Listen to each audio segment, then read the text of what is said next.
Hello guys, in this video I am going to show you how to fill in the weekly check-in on the Evergreen application.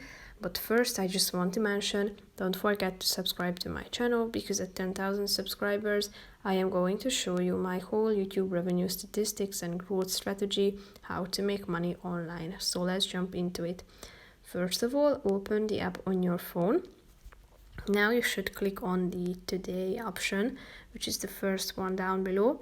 Scroll down till you find this weekly check-in option and click on it.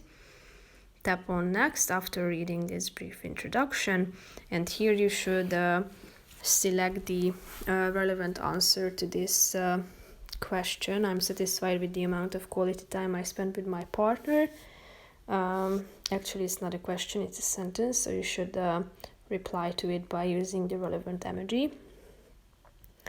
Then you should basically just proceed and indicate the right answer to all of these